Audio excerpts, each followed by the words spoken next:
Hi, you're with Col Tait and this is Col Tait Chats.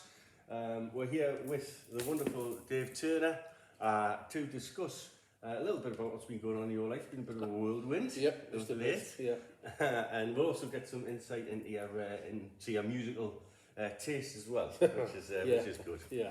It always gives a good insight, I think, and we'll talk about those. So we're going to have a few questions then interspersed with music, and hopefully, it'll be a good old chat. So firstly, Dave, ex-fireman retired now. You were part of the trade unionist movement, and until recently, you got a part, I believe, in firstly, Daniel Blake, cameo role in Sorry We Missed You, and you got the call to take the leading role in the latest movie, which is out on the 29th of this month, September, in all good cinemas, The Old Oak, and that's Ken Loach, and the 16 Films' latest offering. Yeah. So, tell us how it all came about, from a little boy. Right. Good long story short, I did over 30 years time in the fire and rescue service. Yeah. For about 20 odd of those years, I was a union official. And for the last 8 years, I was a senior union official, but the last 4 I was a full-time official of the Fire Brigades Union. But I did over 30 years as a firefighter. But the last 4 years where I was the regional chair of the Fire Brigades Union, there was a lot of internal difficulties in terms of national strikes regarding pensions. There was a lot of local issues regarding cost of the fire service. So I was very busy.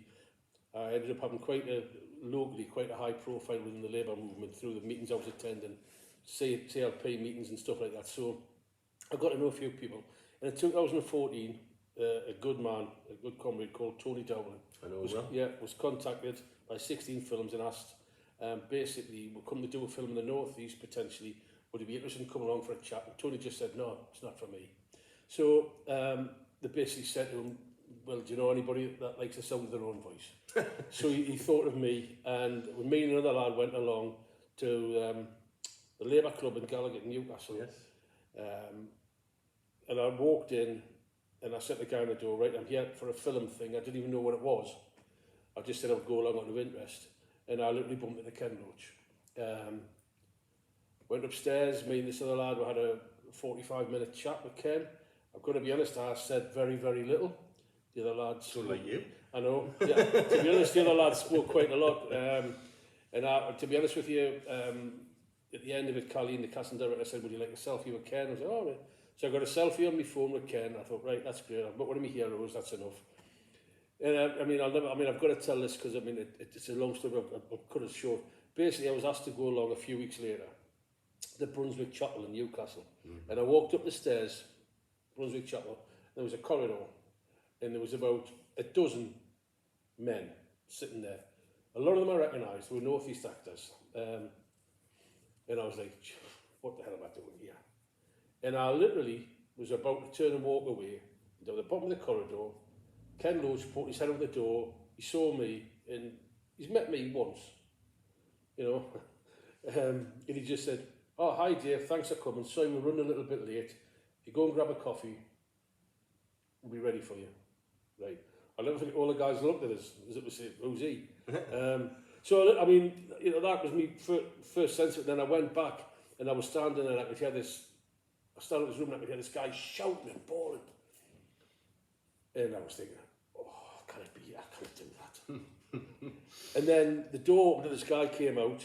And Ken called us in, and the first time I walked in this room, which you've been in, it's like, there's a camera set up, and there's normally 3 or 4 people in the room. I walked in, I just said, I can't fucking do that. I can't, anyway.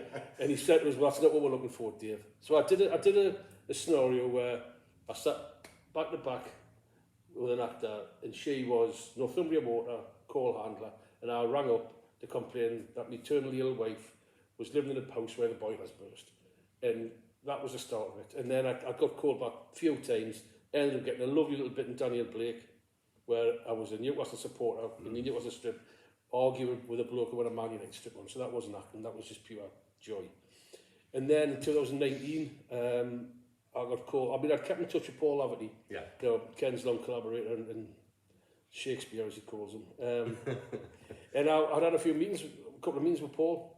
We had a couple of chats, And then I ended up driving Paul, and then secondly, Paul and Ken around some of the North Durham pit villages, because, you know, we're talking about how the villages have just been left to rot and such like. And then got called back for a few read-throughs and stuff like that. And then the December, I'll never forget, I got a phone call off Callie, the casting director, about 4 o'clock on a Friday afternoon. She says, right, Dave, are you okay to take a phone call from Ken, because it will come through as an unknown number? And I'll never forget, I just said, what's he ringing us for? He just said, it's about the film, Dave, as if I was an idiot. And I was like, right, okay. So 10 minutes later, by this time I'm upstairs, unknown phone number. Hi Dave, it's Ken. I'm like, hi Ken.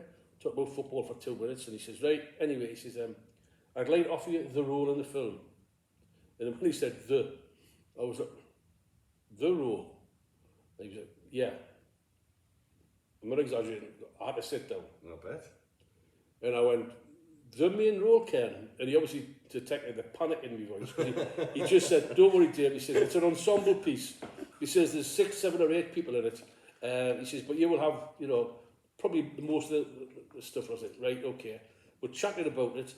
Then he just said, you know, he said, well, we'll let you know before Christmas. Someone will be in touch in the new year. We'll talk about there. We'll keep in touch and we'll build it. We're looking to start filming around April time-ish. And Rebecca, the producer, rang me in the January to talk about the financial side and what my commitments would have to be and my contract and something like that. And I just said, Rebecca, I says, Ken used the phrase, the rule. The I says, but then he said it was more than a summer piece, and she just went, no, Dave, it's all on you. No pressure then. No. So that was proof to me. That's how I got to be where I was. Do you know what it is? It's funny because, you know, I remember being in those rehearsal rooms, and I think I did an improvisation with you. Yeah, we did, yeah.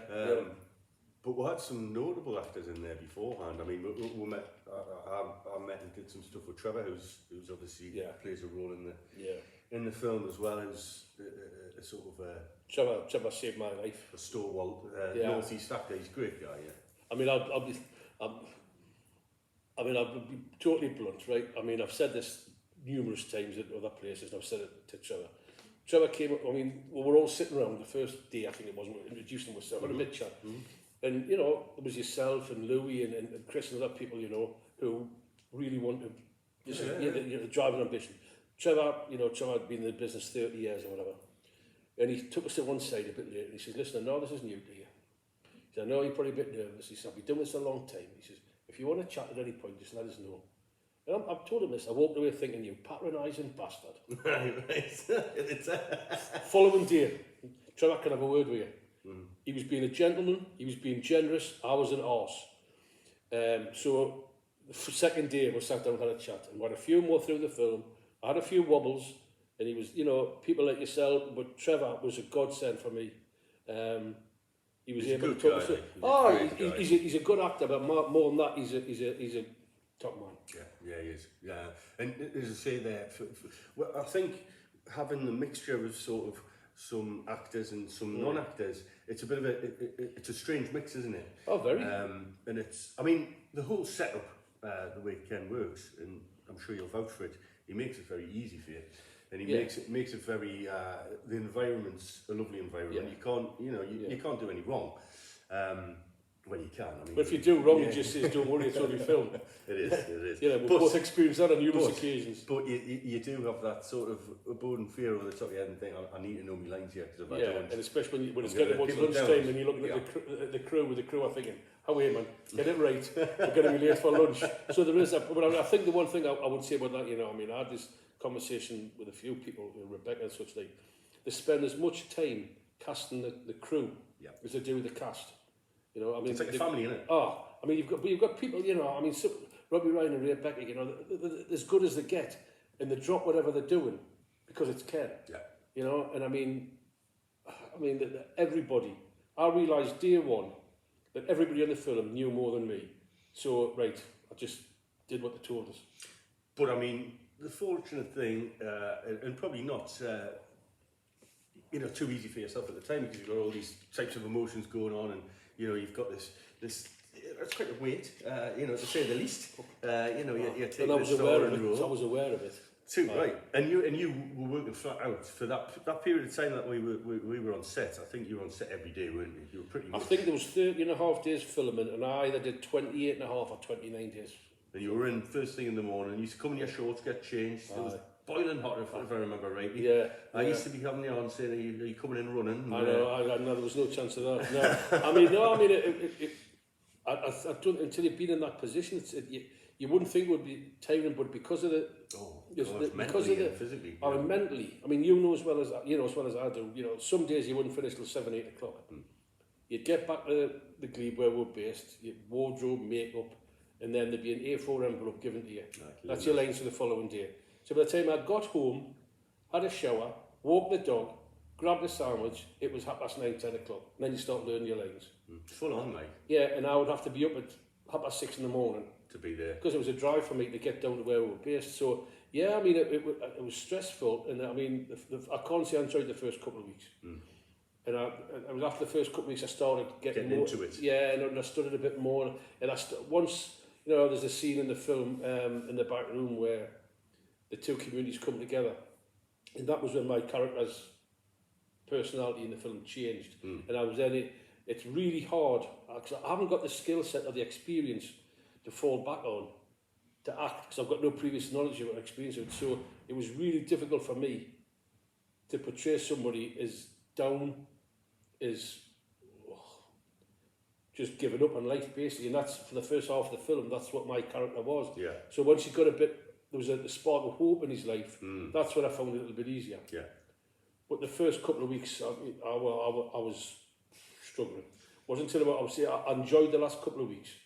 I was able to enjoy it because I just give myself a kick on the backside and said, anyway, you're never going to be in this position again. Exactly. So enjoy it, take it in. I try to take it in. I try to enjoy every moment. But I mean, if the cast and crew hadn't made it easier for me every day, I wouldn't have got through it. I mean, that's the beauty. It was a real sort of pull together, and I mean, you know, Ken knows what he's doing, and Paul's a brilliant writer, and Rebecca's a great producer, and as you say, the whole cast and crew, they're lovely. They couldn't do anything. You know, anything wasn't a problem. You know, they would go and get your food for you. You know, to the degree of, you know, really pampering. And they made it as easy as possible. But you know, you're on a film set, and it's a big thing. But you know, we're pulled together, and fortunately, you are a natural, and that shone through. Well, I don't say I disagree with that. I don't think I am. I think I was able to get through it. And I mean, you know, we had this conversation. I had massive imposter syndrome. You know, from day one. Well, I mean, I've still got it now to an extent, but I've managed to deal with it. But from day one, I was sitting there thinking, I've never wanted to be an actor. I've got no ambition to be an actor. Here I am, the lead part in a Ken Loach film, probably his last film, which adds to the pressure. And I was looking all around me, and I was thinking, there's people in here, like Trevor. You know, I think Trevor first auditioned for Ken 30 plus years ago. Yeah. You know, and there's people who this is their dream. You know, and for me it wasn't. And it was different because Daniel Blake and Sorry I Missed You, they could have cut me out of both films. So I just went along and I enjoyed it. I had felt no pressure this time. I knew if they cut me out of this film, there's going to be a new film. And the pressure I felt was, you know, it's his last film. I don't want to be the bloke, the first name makes on it. an arse of it. Yeah, exactly that. So I mean, that was the pressure I felt, and it was at times it did get to us. I mean, you know, 2 or 3 times when I just thought, geez, I can't do this. But you know, people were there talking us through it, and I mean, the one person that I try to mention most, apart from Trevor, is Anita Brolly. I mean, the day before we did I did one day shooting on Friday the 13th of May, which was a good start. And the night before, I mean, was that when you were wading through water? Aye. Well, I mean, the night before you were there, it's when like we all got together, all the cast and crew, and there was the cake and everything. And we'd spent a day sort of rehearsing the opening scene because it was that difficult. And I was just standing there with all the Syrian families and everything there, all the cast and crew. And so I remember talking to you, and I was just thinking, I can't do this. I've got no business being here. I think sometimes though, when you've got that sort of fear, for want of a better word. Oh, that's the word.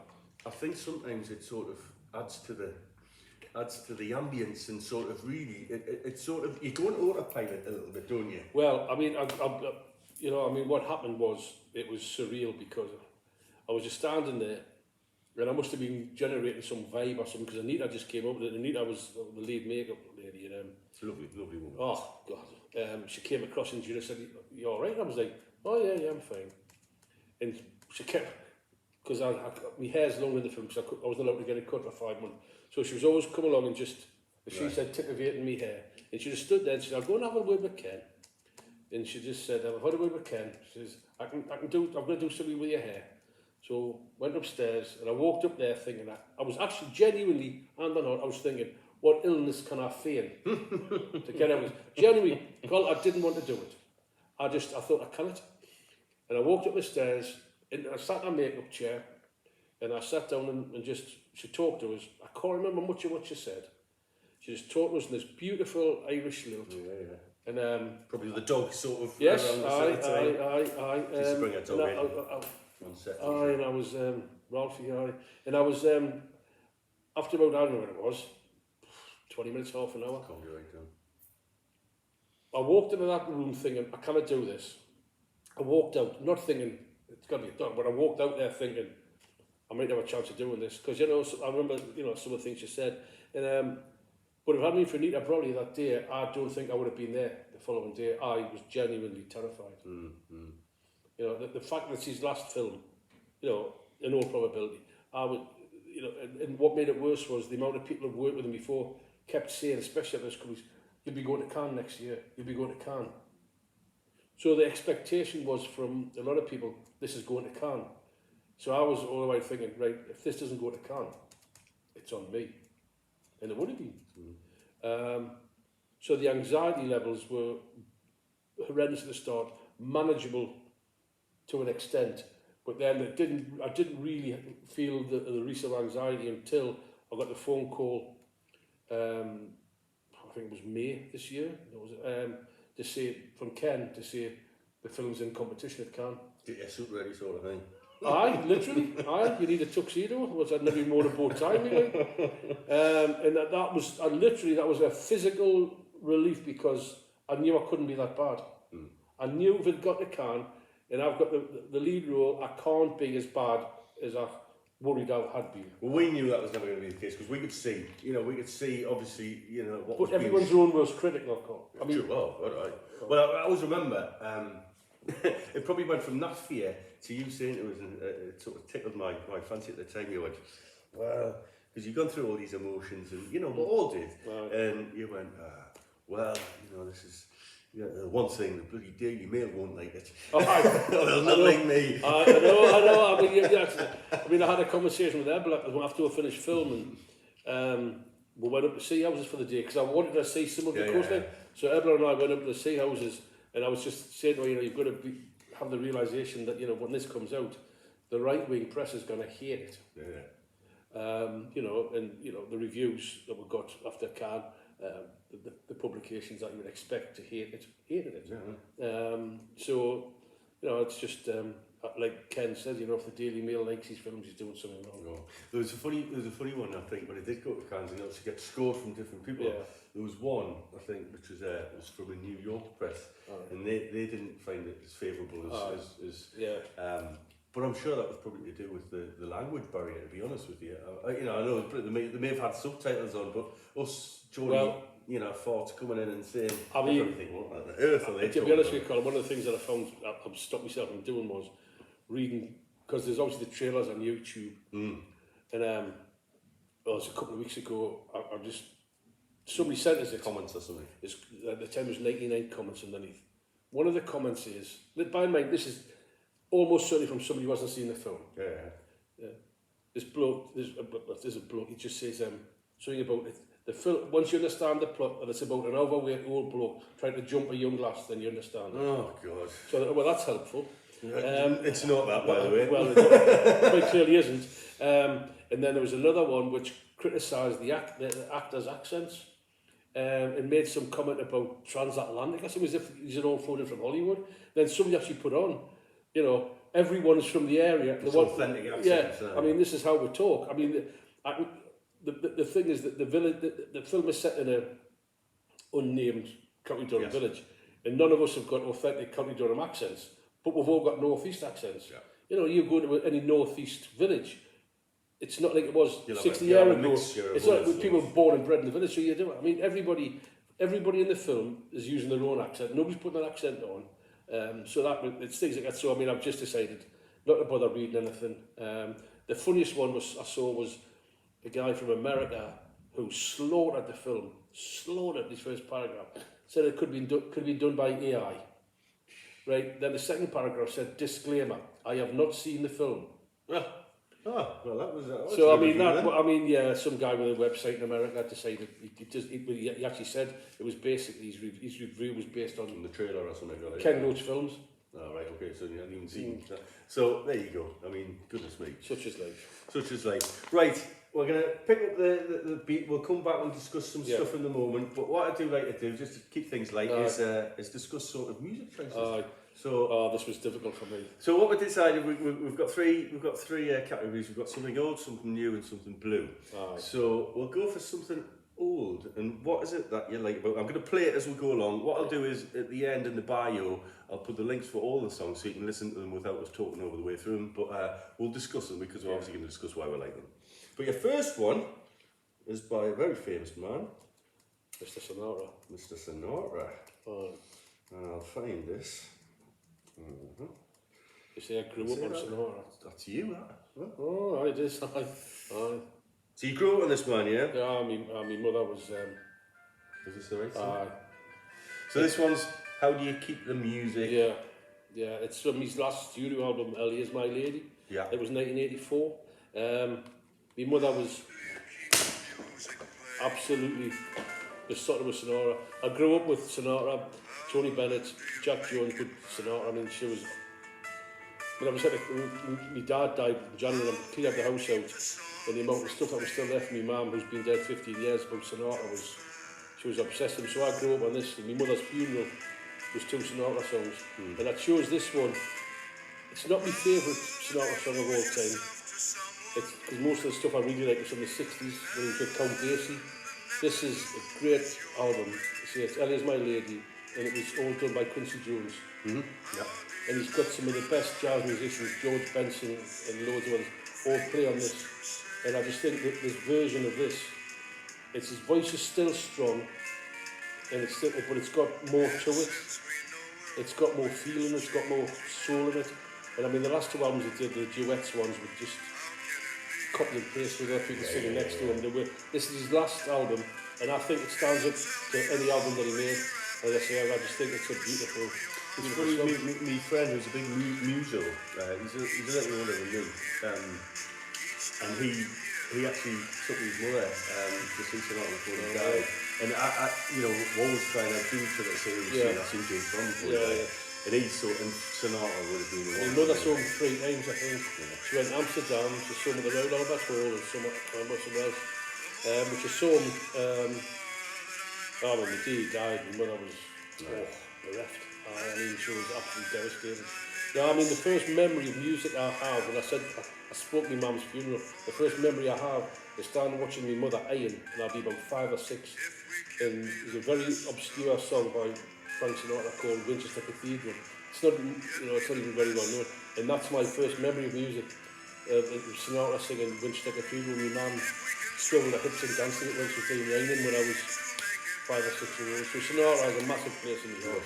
And it's sort of something you grew up on. But when she died in 2008, I couldn't listen to Sinatra for at least 2 years. At least 2. It was just. It's too much of it brought back too many memories. Yeah. But you're a big Sammy Davis fan. I love Sammy Davis. I love Sammy. I mean, I think Sammy was probably one of the most underrated entertainers of all time. I mean, one of the songs I feel about picking today, was The Birth of the Blues. A fabulous song.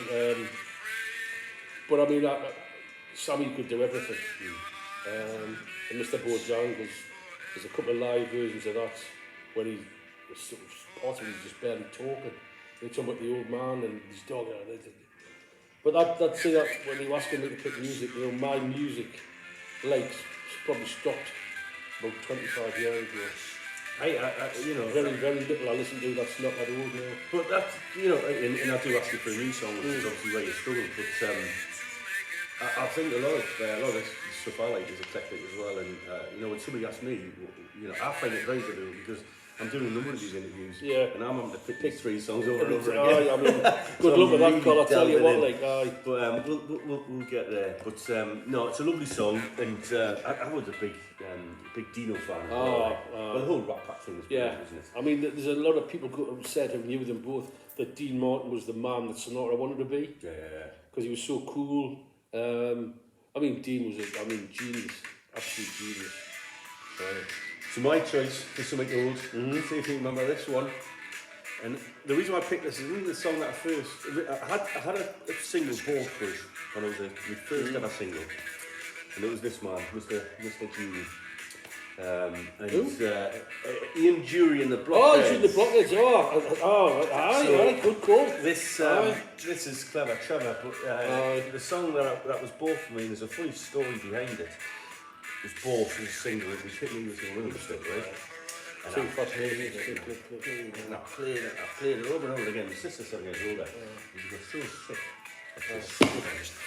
And she I'll never forget that. No. Up until, I still don't forget that, but 3 or 4 years ago she went and bought it. The original, from a second-hand shop. He died tragically young, didn't he? He did. But his son's taking over the mantle, and he's very good as well. Right, I can't say I'm aware of that. No, Ian Jury played, fabulous. I mean, I love back in the day. Certainly a character. Sorry? Certainly a character. Oh, God, aye. But he had a disease. He had polio, I think so, yeah. He used to have the legs and the braces. I don't know if that was possibly one of his death, but I mean, he died. I'm sure he died very, very young. Such a shame. He died, I think he might have been about 60 or 50 odd because he's older than I thought. I thought he died younger than that. I saw him in 1993 at Glastonbury. Wow. Just before he died. That's 30 years ago, so well, I mean, how old are his contemporaries now? Probably I'm 60, so they're probably older than me. They're still doing the Blockheads. Oh, really? They're still playing that, right? Well, that's clever, Trevor. Yes, so we'll go back and sort of, I've got a list of questions here. I should be more prepared, you know. But in terms of your experience as an actor then and now, obviously after doing a major sort of movie, where do you sort of see this going? Do you think? I knew you were going to ask that. Because it's people are coming knocking, I'll guarantee. Well, I generally don't know if they will. I mean, I haven't got an agent. I'm not going to get an agent. I'm not going to look for anything. I've got no ambitions. That's where you and I are massively different. You know, you and some of the other guys, you know, I mean, they're driven. And I respect that. And I have more respect for actors now after this experience than I even didn't enter my head before, because you know, I remember going back to when I was casting Daniel Blake, because I'd been casting the role. Asked me to come in and do a read through with some actors for roles they were still waiting to cast. And I went in. There was 4 women up my age. There's 4 ladies just sitting around the table, and they all knew each other. And they were, I think they were up for a role in the job centre on Daniel Blake. Anyway, they were just talking, and they were just sitting there saying, you know, I was at Col Tait yesterday. And you were Sharon, were you? Oh God, no. Who played the? No, I'll tell you one of the ones in the I was in. It was David John's ex-wife. Oh right, okay, yes. Yeah, she was there. No, I just sat there and I listened. I mean, I can't imagine going for audition after audition after audition, and they get knocked back. I mean, I can't imagine like going for 20 job interviews in a row, you know. And I mean, the guy who's got a role in the film, Neil. I mean, he tells a very good story. I mean, he's a great actor. Unfortunately, because He's from Glasgow. In his appearance, he admits himself he tends to get cast as... And he had a role in a film, a major role a few years ago, which would have changed his life. And not long before the film was due to start, he just got told, no, the casting director doesn't like your face. And he lost the role. To have that level of, I don't know what the word is, just defiance and keep coming back, I have so much respect for that. Genuinely do. It's not something I'm ever going to put myself through. I mean, the other two I only had small roles in, you know, but my name's in the credits of I, Daniel Blake. You know, it won at Palm d'Or. Wasn't because of me, but I was part of it. So if all I ever do is 3 Ken Loach films, you know, I've stood on the red carpet at Cannes, I'm content. Absolutely and utterly content.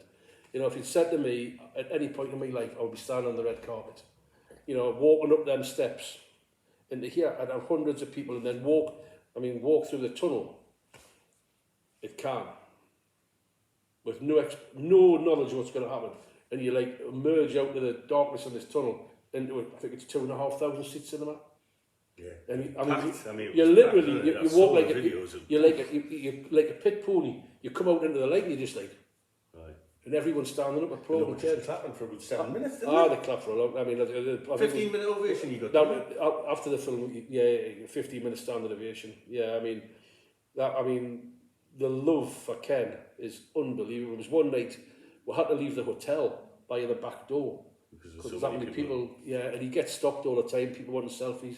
He's absolutely idolised in France and in Europe and in France in general. Yeah, and then of course the won awards in in Switzerland, Locarno. Yeah, that's the largest. I believe that's the largest audience participation vote. Like there's over 8,000 people have to vote. I mean, Ken and Paul were there, and I know that they're all 60 films are all very happy with that because it's such a prestigious award, and that will help hopefully with distribution and such like. But I mean. Who knows what's going to come? But as I say, I'm not an actor. I've never wanted to be an actor. I've got no ambition to do anything else. So if I don't do anything else, I'm content. Well, I fully respect that, and but I'll also say, and I've kept on saying to you, this isn't new. I've said it'll be travesty if you don't do anything again. But it's genuinely nice of you to say that. I really appreciate it, but. I identified with that role. There was parts of it that were me, and this, without getting too pretentious and all that. And, I mean, by the 5th, well, certainly by the 5th week, but the 4th week, he took over my life. And there was some really difficult scenes, some of which you hadn't seen or were aware of till you saw the film. And that took a massive toll on me. I mean, there was one night. Ebla and I were lucky enough to be invited to a party held by the crew. I mean, all the well, you remember the lighting guys were all Belgian, and they were all mad as a box of frogs. They were brilliant, and they had a party and all the crew. And Ebla and I were very, very lucky to be invited. And I was sitting there, and Paul Laverty, the scriptwriter, was there. And I had a really difficult scene the following day. Really difficult, and I wasn't looking forward to it. I didn't know. Well, I'm not give a spoiler alert, but I knew it was going to be difficult the following day, and I didn't know how the following day was going to end. And I just was sitting there, and Paul Laverty just came across and said, "How are you then?" About 9 o'clock. I've only been there now in a bit. "How are you? Where's your car?" He says, "Get yourself away home, go to bed." He says, "You need to go to bed." And I had a conversation because obviously he knew what was going to happen tomorrow, but I didn't. So the last couple of weeks, I was absolutely, by the end of it, I was just wiped out. Right. Physically, emotionally. I mean, you know how Ken works, and he keeps you guessing. Yeah. You never ever went in on a morning thinking, I know what's going to happen today. And you can't second guess because it's never right. No. You think, I know where he's going, and you don't. No. I mean, the thing he does as well, which is incredible, is that you've seen this, we might have done a scene 4 or 5 times, and there'll be something in his head where he's not, and he'll just stand there, and the minute he starts putting his hands through his hair like this, you know that's and then you'll come across and just, what happens? There's one scene we take a step to me, right, what happens if you, rather than be unhappy about that, you're happy about it, because you see this make you a positive, something you can do, something that's good, flip the scene on its head, totally, and then the scene made more sense.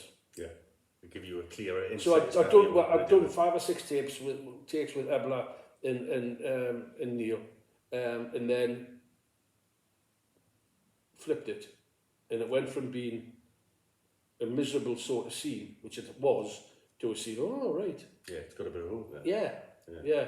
And my character smiles for the first time in 20 minutes. And what's good, you know, what's so lovely about this film, I guess, without giving sort of any spoilers away, it is, especially, it's a lovely thing that we've had the trilogy in the Northeast. Yeah. And obviously, Daniel Blake, he comes to an abrupt end because of his flight. Yeah. You know, sorry we missed you. There's all sorts of issues with the family going on there, and the constraints of the hours that people are having at work and money and stuff. And this one, it's got undertones of obviously, you know, real life, but there's a real sort of message of hope. Yeah. In it. Yeah. And which I wasn't expecting. No, I wasn't. And you know, watching it, it's bringing me to tears. You know, just thinking back, and I think you're going to love it when you go and see it. But it leaves you sort of going, oh, right, because sometimes when you finish a Ken Loach film, you go, oh, okay, yeah, you know, that's. Well, very... I mean, I was lucky enough to get invited down to London a few months ago now. And there was myself, Hayley Squires from Daniel Blake, a couple of others, and David Bradley. Yes, you did like a thing with them, Kes, didn't you? Yeah. And I mean, it was a very interesting conversation I had with David, because he can't watch Kes anymore. Right. He hasn't been able to watch Kes for 20 years. Just, it's too much for him now. I've watched Kes once. It's 3 films I can't ever watch. Yeah. Kes is one of them. Yeah. I cried my eyes out for days. Yeah. The other one is The Wizard of Oz. Yeah. I got dragged out of the pictures when I was about 7-year-old, crying like an idiot. The other one's Bambi. Right. I got dragged out of the pictures by my mother because I was crying at the scene. And do you know what I got pulled out of the pictures of when I was a young lad? The Incredible Hulk. That's another story. So, your next song... Yeah. I'm not going to get into that. No. So, your next song is something new. New to me. New to me, yeah. And there's a good story behind this. Come on then. So, I'll just get with it. And it's the All Done Cow by the Future Hits. Yeah. Tell us about this.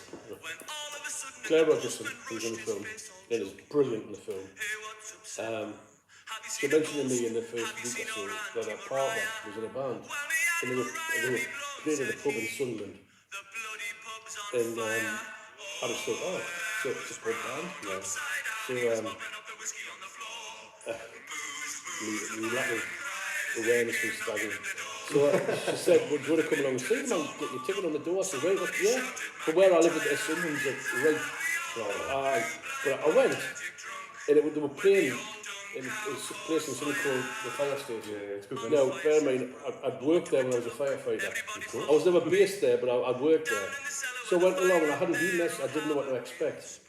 So when we went in to watch them, it's a 500 or 800 seat theatre. They're not a pub band. No. I was expecting covers of Bon Jovi and Judas Priest or something, and this is the song. This song is incredible because they do such a wide range of stuff. But this one, it had full audience participation. And every time they sang that, the whole crowd sang McIntyre. And I was just sitting there thinking, I was expecting a really dodgy cover band, and I've got this 6 whatever, I mean it goes up to 800 seat I think, and the whole audience was going mad, and I just had to turn around to Claire and say, I'm sorry. I'm sorry. I mean, this is the standard. This is not like sort of traditional what they normally do. No, but this is. I mean, this year. And the whole crowd were doing that. And I was just sitting there thinking, my God. So every time I hear it, when it comes up on the car, it just takes us back to when we were filming. I was getting to know Claire, and I've met her partner David numerous times now. But they're such a talented band. They really are brilliant. David's fabulous, fabulous guy. And they're a lovely couple. And that just, it reminds, just takes us back to that. Yeah, and it also makes us like be more aware in future, you know, because I went there literally, but I was going to be sitting in a corner. Watching the chorus band or something. I was expecting like, I'll give it half an hour and then I'll say I've got to get back, because, you know, I've heard living in a prayer too many times. But no, I mean, if everybody hasn't heard them, listen to them, you'll love them. Incidentally, I don't know if you knew, you probably do, with the link, they did the music for the stage. Yes. Yes. Which is on at the moment, and go and see it with David. Yeah, absolutely. I've seen it. It's brilliant. It is. Brilliant. And we'll be speaking to Davey next week in a similar thing up at Northern Stage. Because when I went to see it, I actually thought Dave Johns was going to be playing. Yeah. And I was surprised. Because he was sitting behind us. And I thought, well, you need to be down there, mate. Well, on the Friday before the gala, which obviously we're all there. Yeah. I wasn't in the capacity to film. I stood at the back. I was on my tent and said, "Your character's not the famous." He said, "You come along, you put a cap on." Yeah. So I thought about it back, but I've been to a sort of a thing in the church in the main square, and Dave Johns was doing the stand-up. Yeah. There was a few other people on there, and I remember speaking to Dave and Ken after the, Ken showed up, I didn't know he was going to be there with Paul. And we're having a chat with him, Noah Hitchcock, who's the former leader and now part of the People's Assembly. And he said to me, he says, well, we've got the deal, it's going to be on, we're doing a thing. I thought, and I instantly thought he's going to be playing. Yeah. Like, if it happens, and we'll audition for that. Right. And I was got to sort the inside of it beforehand. Really cleverly done. Brilliant. Definitely worth going to see. And it's coming back to Newcastle now. It's sold on tour again. Yeah, I mean, it's sold out the last time in Newcastle, so get in there quick, because it's different to the film. Yeah. And it's been brought up to date a little bit in terms of some of the dialogue, but it's true to the film, and the people in it take on several rules. And the way that the set's manipulated is absolutely brilliant. Fair play, it's a really good job, well done. I own them. Definitely was good to see. My new track at the moment, Noel Gallagher from Oasis, Fancy Skies.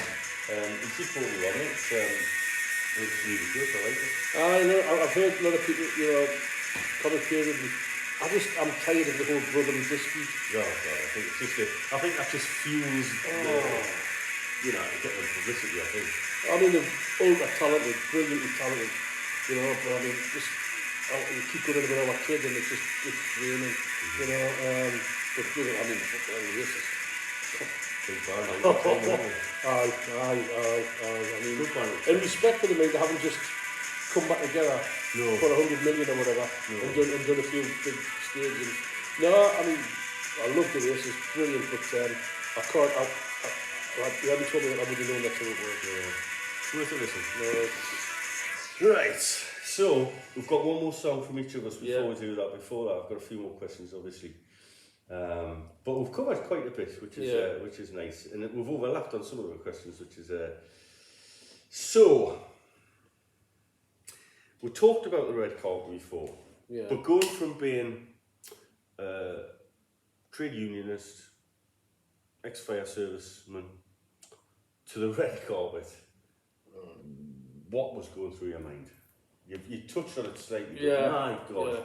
I remember getting the WhatsApp messages for you, and you were going, "I've just got you, I'm literally having to go to the door straight away." You take photographs, you're getting changed, and then... I mean, plus I had a camera crew from BBC following me the entire time, who were brilliant, I've got to say, really helpful, and actually did me a couple of favours, because the report they did a couple of shots of cufflinks and stuff for me, which I'd been given. Which is lovely, a lovely memory for you, isn't it? Oh, fabulous. But I mean, once I knew we were going to Cannes, I had to get my head around it. because I say I had to go get a tux. And I never, like, I repeat myself, I'd never wore a bow tie in my life. A friend of mine offered me £100 if I'd wear a spinny one for charity. But Carno are very strict, as we were told, knowing certain terms. But I mean, the minute I got there, and I'm lucky enough, I flew from Edinburgh with Paul Laverty. So we got there, and there's a sign, 16 films, Mr. Paul Laverty, Mr. David Turner, went out, and I think there was, 180 BMWs, something on hire. And they were all electric. So Paul and I got in this car. I think he said it was £130,000. So we're just driving along, and it was weird because it was like one of those moments that you surreal. But driving along, and I saw a sign for Joan Lepin. You know, and all I could think of was, where do you go to, my lovely, when you're alone in your bed, you know? And the life, I didn't know where Joan Lepin was, and then I'd driven past it, and I was like, wow. And then I got driving down, and my hotel was on the seafront, the Marriott, and as I was driving down, I could see there was barriers outside the hotel, and barriers the opposite side of the road, and there was like paparazzi on the other side of the road, and a load of the public around the front of the hotel, and it was one of the funniest things I've ever seen, because I obviously pulled up, I got out, every camera went up, and then sort of went. So I mean, it was hilarious. And then I went in, the hotel was just way over the top. It was incredible. It was too much. It was incredible. So I mean, I had some time off, but on the day of the premiere, something like that, it's really strict. You've got press conferences. Yeah. I mean, we did Ebla and I did from about 10 o'clock in the morning. We did Associated Press. We just finished Associated Press, and a pigeon crapped all over. Oh, God. So she had to nip back before we did Reuters, and then we did Swiss TV, German TV, Netherlands, and they were all fabulous. And then we had to do, there was 4 written press, much older guys. The rest were all video, this was just written. And then, so then it was like, right, I had to leg it back to the hotel because BBC wanted to film us putting me tux and all that on. So we set all that up. I hate to spoil it, but I then took it all off and went and had a shower and had a lie down for half an hour. But then, the reception before we went to the red carpet, the premiere, was in the hotel where I was stopping in. So I just walked down the stairs, and there's everybody. And for a lot of the people, I hadn't seen them since last day of filming, a lot of the crew, and some of the backroom stuff. So, you want to have a conversation with everybody, but you can't have a conversation with everybody because of time. Yeah, so there was 15-car convoy. Now, the cinema was about, I would have said, 5 minutes walk away. And I think it took a half an hour to get there. So I was in the second last car with Rebecca and Paul. Police escort, all the roads to the right blocked off, motorcycle outriders, blue lights, go down really slowly.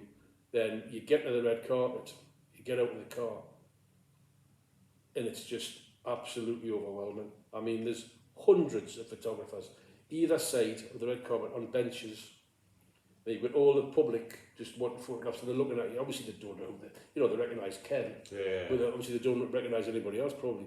And the rest of the cast and crew that were there were just shepherding towards the door, and we then had to stand. There was Rebecca, Ken and his wife Leslie, Trevor, Claire and myself, just stood there, and they're just shouting Ken, and the guy, the director, right, okay, just a bit more, turn around, bit more. Sorry, that was just the guy telling us then, we had to walk up the stairs, stop, turn around, wave, then you get to the next stop, and the director of the film festival, his wife was there, and they greet you.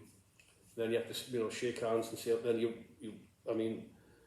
just have to stand. I mean, you're there for, it takes, I don't know, it seemed like it took a lifetime. But it was just overwhelming. It was over. And the thing that really bugged us about it is, I don't know where they got this from, right? But the woman who was doing the voiceover on YouTube said, Dave Turner, he used to be a pub manager. Never managed a pub in my life. I was 30 on the fire brigade, they didn't mention that. But no, I mean, then you go in, as I said, you go through this tunnel. And obviously I'd never seen the cinema before. And you go through and it's dark, and as you get, you know, it's not that long, you can just see there's a light ahead of you, and you're like blinking it when you come out, and there's just, I think it's about 2,500 seat of cinema. And everyone's standing up, and everyone's wanting to shake Ken's hand. You know, you walk down, then you sit down, and for Ebla, because she wasn't able to get into the country to see the cast and crew screen, yes. You know, she'd been asked to do publicity about the film that morning. That night when she sat down in the cinema was the first time she saw the film. Mm. So that was difficult for her. I mean, she did it wonderfully, she does everything. But she sat there, and you know, we all sat there, and you're just anxious for the reception it gets. And then the film ends, the light comes up, and everybody just was cheering, you know, and you know, we've got a 50-minute stand ovation. But as I said, the love for Ken.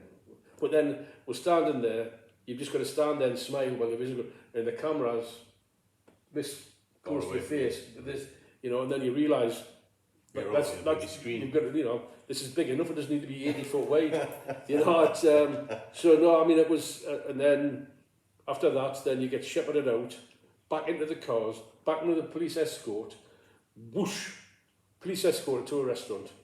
Police escort, blue lights, outriders, got to the restaurant in about 3 minutes or whatever it was, and then we had a fabulous party outside the restaurant, and then we went to a rooftop party.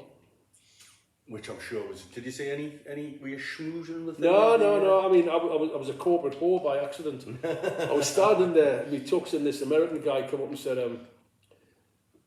can I offer you a glass of champagne? Oh, obviously. Took a glass of champagne, he said, will you come and like, meet me friends for a minute? I was like, oh, absolutely. So I walked up, and there's this corporate gig of Germans from, Hewlett Packard, or somebody like that anyway. So they're, came across and getting shaking hands and all of that. You know, the glass of champagne? I'm like, oh, yeah. So after about 15 minutes, obviously the novelty total was worn off for them. So he's like, right, okay, thanks very much, mate. He says, we're only going to book up for next year. That's all I need of you. I was like, all right, I think I got 4 glasses of champagne. I was like, all right, so that's what it's like, is it? So then I just went down, I had a drink with Paul Laverty's family, and some of Ken's granddaughters were there, so it was a fabulous way. I mean, I wasn't going to go, because we had the international press conference the following morning at 10 o'clock, and I was ready to go to bed, and then I saw Ken and Leslie, you know, Ken's 86, he's walking down to the rooftop party. So if he's gone, I can go, you know. But no, I mean, all round, then they said they had the international press conference in the morning, which was... Which is this when you're on the table yeah, and you've got your headphones on? I mean, that was...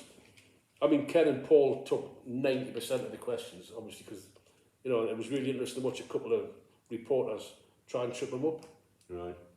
You got no chance of tripping Ken up. One of them in particular mentioned sort of like industrial action by people in you know, in this country, you know, and tried to be clever. And Ken said, well, actually, we'll stop to speak to them on the way here, and we'll go and via to speak to them on the way back. So, like, put that in your pipe. You're not going to catch Ken Loach out. But it was really funny because after the press conference was finished, Ken and Paul and Rebecca went on to do other things. For us, it was basically, there's the fire exit, right? It was literally just shoved out.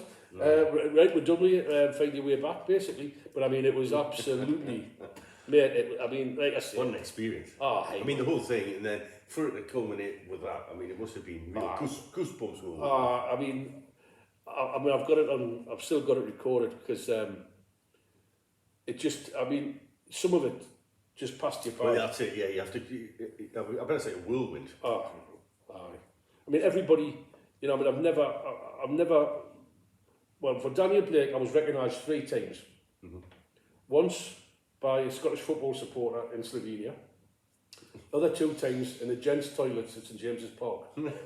And on one occasion, the guys thought, I was like, mate, this is not the best place to see how you recognise us, right? Nothing from Sorry We Missed You, other than people that know us personally. But then, you know, obviously for this, it's a little bit different. Right. And I mean, I was flying home on the Saturday afternoon, and a few people in the hotel on the Saturday morning, particularly French women of a certain age, right, loved the character. Anyway, so I was getting loads of selfies now with people on the Saturday morning, and I was standing in the airport, in Nice Airport, waiting to fly back to Manchester, and I heard was, Mr. Ballantyne, Mr. Ballantyne.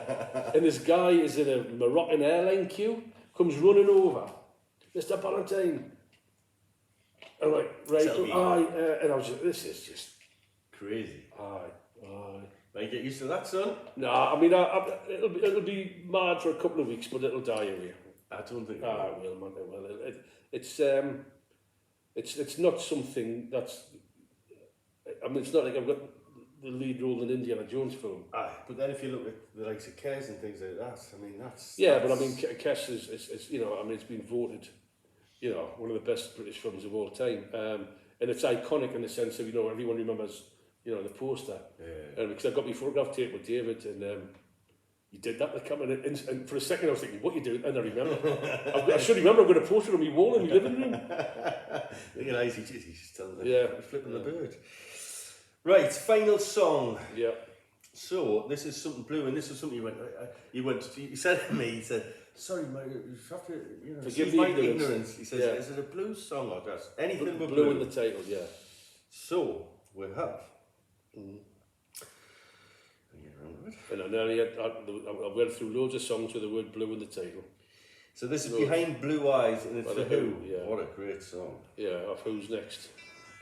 So tell us a little about what sparked this. What's for me, you see, a lot of the things about music is the memories, and it takes you back to a certain point in time.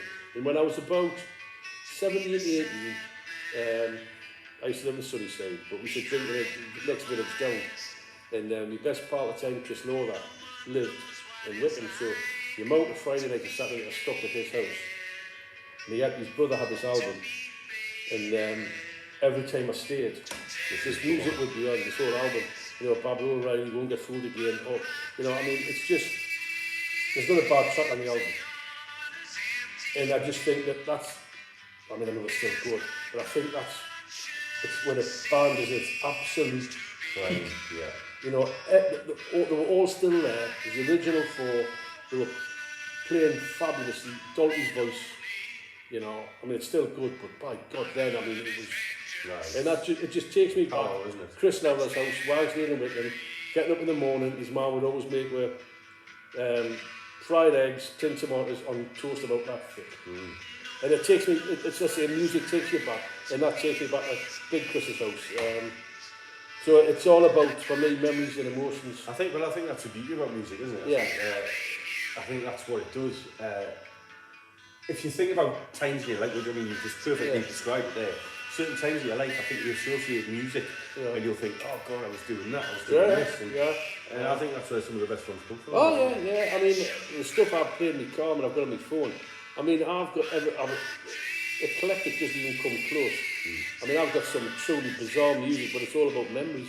I mean, there's a song I'll never forget, when I was driving down to the film, and my grandmother's been dying a long time, but my grandmother was a massive part of my life for the first 15, 16 years till she died, bless her. And I didn't even know I had this song on my phone. And it's a song called Hush by Emily Ford and the Checkmates. Right. If you haven't heard it, right, check it out. And I was driving down to the film, and I can't remember which day it was, but I know it was a big day. It was a really big day, it was an important scene. And I was queued up, and that song came on. On shuffle or something, did it? Yeah, I just got my phone on shuffle, and as I say, I can't remember putting it on, and I can't say I've heard it that many times, but I've got over 50 hours of music on shuffle. But I was driving down this day to the film, and I was queued up, and I was anxious, and Hush, like Emily Ford and the Checkmates came on, and it just transported me back to 3 Shetland Cottages, Street Gate, when my grandma used to live, Christmas Day, dancing with my grandma when I was about 7 or 8 years old. And I found myself pulling the glebe, which is where we're letting go for meeting, and I pulled in the car park, smiling my head off, thinking, thanks, Grandma. Yeah. And it was little things like that, you know, I mean, it takes me back to a specific place and time, and it brings back memories. I mean, I can't say I thought my grandma that much at that time, but funny enough, since then I've thought a lot more about that. Yeah, I mean, but... and it's quite poignant. I think these things happen sometimes without even realising. You know, what are the chances with that song just popping up on the day that you're feeling particularly anxious, on the way and you think, and then that's just giving you the sort of lift to get you through it. Really. Yeah, I mean, it was spooky. I mean, what's your last one? My last one's it's a Lou Reed song, but this one's covered by R.E.M. It's called Pale Blue Eyes. Oh, right. And the reason I like the original, but I love this. There's a bit of a story behind the album. It was an album that they brought out. It was a bit of an afterthought. They recorded it basically, and they just brought it out. And they do a great rendition of King of the Road, where by the end of it, it's quite well done. You can tell. But they just brought it out as a sort of an aside. It wasn't like a proper album. It was called Dead Letter Documents. If you get a chance to get the album. And this song's just a lovely song. And it just reminds me of, as you say, as we talk about memories, this reminds me of the lad who was a very good friend of mine, 2 years older than me at the time. And he gave us the vinyl key, and it reminds me of some drenched drunken afternoons listening to this, and it's he's passed now, and you sort of hold on to those things. Of course you do.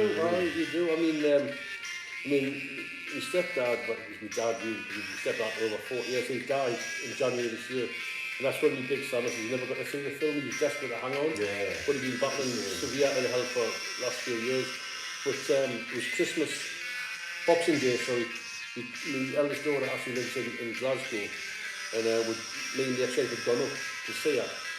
And the following day, my stepdad Jim rang us, and I could tell he was having a stroke.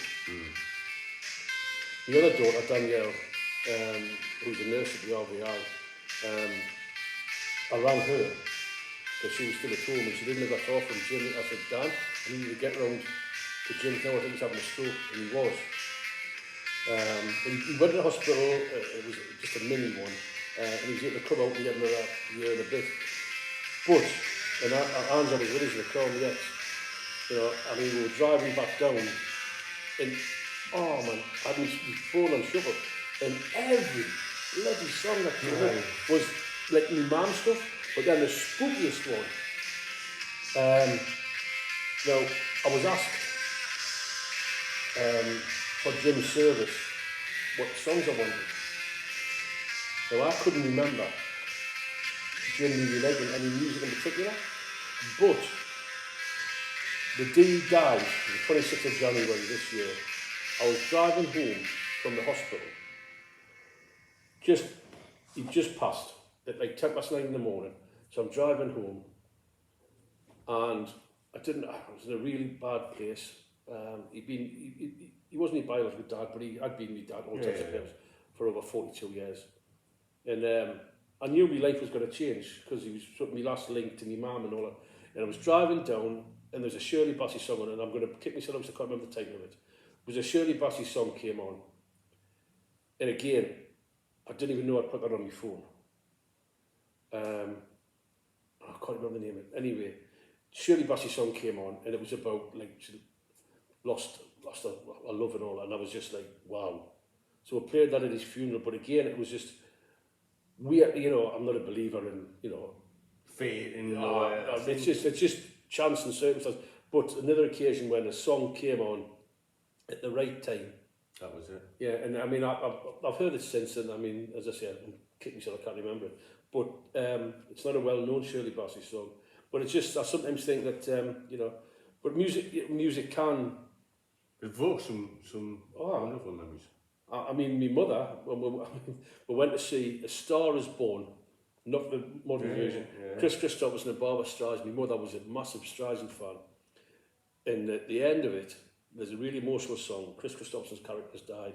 Barbara Streisand comes on stage and sings a combination of one of her songs, his songs in the film. The lights went up. My mother looked like a panda. Mascara all down her face, right? She was like, I can't go out like this. I can't go out. Go get some toilet roll. And as it was back in the day, the woman comes up with a torch and says, you've got to get out. You know what I mean? Well, so, no, for years afterwards, my mother couldn't listen to that last song, and I still can't now. My mother's been dead 15 years, but that's an example of music and evoke some memories, you know. And I mean, it came up on my music one day when I was out for a walk last year, and I started crying. I had to turn it off. So it's amazing that just a piece of music made by somebody you've got no real connection to, but it triggers something in you, and it takes you back to a different time and place. And that's what music does. I don't think any other medium does that as well as music. No, I'm a huge music lover. And I can tell you what, I know you were saying, you were struggling and you didn't know. It was the new. You know, I mean, I know that, you know, I mean, I've got mates who try to put us onto newer stuff, you know, and I mean, it's just, I've got this type of music that I like. And it's weird, you know, I mean, I've fell into the Future Heads. I mean, I remember a guy, he died. There was a guy called Terry Callier. Fabulous guitarist. And he did a song called What's Love. He did a fabulous duet with Paul Weller as well. And I only listened to him because Radio 4, we used to do an obituary programme on a Friday afternoon, like who's died this week. Yes. And they played the song, Terry Callier. And I thought, I like that. And I went and listened to more of his stuff, Ordinary Joe, and he's fabulous. But I mean, obviously I only found out about him the week he died. I would never have found out. I mean, you know, coming up in Babylon, I mean, all fabulous stuff. But my exposure to recent music is zero. So that was the one that caused, apart from the confusion over blue, but there's something new. Well, that caused me major problems. It really did. Well, it's been absolutely fantastic talking to you. We've got a good insight into sort of, you know, that experience, which, you know, for you, for all of us on the film was wonderful. I couldn't have thought of a nicer environment, although it was stressful and you know, you had your moments, but I'm sure it was a family call. It was a family. It was a family, and I mean, I'm sure we'll still, you know. I truly believe we've made some good friends on that set, and I think we'll continue to. I mean, I think we made a good film. I'm not saying it's an Oscar winner, but I think we made a good film by good people with good intentions. Yeah. And if people, you know, just go along, put the preconceived ideas to one side about immigration. I mean, this is something that we should probably comment on before. Yeah. I mean, this film is set in 2016. Yeah. Brexit's never mentioned once. Yeah. Consciously. That was a decision made by Ken and Paul. But the subjects in the film, even though it's set 7 years ago, are probably more relevant now than they were at the time, you know. And, you know, we've got the, you know, I mean, every time you put the news on, it's a small boat. It's a small boat. It's not people. Yeah. It's small boats. They're dehumanising it. And it was funny because at the International Press Conference, Ken was very critical of the BBC. News side, not the... Yeah. And I mean, I actually, when I was on the Thursday, the day before the premiere, I had Radio 4 in the morning, and the opening headlines that morning on Radio 4 was, Britain, is it full? So I actually said at the press conference, you know. So that's the film. Yes, it's set 7 years ago, but it's more resonant now. It has more, if not more, should have more impact, you know, because you know, as I've said repeatedly, in my opinion, you know, you don't focus on what divides you. You're all part of the same planet. You know, you know, if you're desperate enough to put your children in a boat, desperate measures, and how bad must your life be? How desperate must you be? And let's not keep talking about the small boats. Let's talk about the people and the reason that they're in those small boats. Yeah. So that's, I think it's important that that's mentioned, because the film is about people who come to this country, and it's about the mix of the people in this country who are in desperate situation because of lack of involvement, and the people who are forced to come to this country largely because of the West's activities, and they find themselves in a desperate situation. We've got two completely disparate communities with different language, with different beliefs, with different backgrounds, but they've got one thing in common: humanity. We're all humans, right? And it's about how those two groups... We've got a lot in common, haven't we? We've got more in common than what we have divides with. So, I mean, that's a bit of a preachy bit from me. But I think we were a family. We will continue to be a family. I hope, you know, that the other people who are in it, yourself included, you know, get out of it what they want to get out of it, and it leads to bigger and better things for everybody who wants it. You know, I mean... It was just enriching being part of whole process. If that's the only thing I ever do, you know, you die. Well, you've spent hours and hours and hours in Ken Loach's company. If that doesn't enrich your soul, nothing will. Yeah, exactly. So appreciate the invite, mate. It's been a blast. Lovely to see Cheers, you, and cheers, we'll see you God. again soon. Yes, you will at the premiere, baby. Yes, and 29th, get yourself to the cinema, the Old Oak. It's about that. Be there. Cheers, Thank you. God.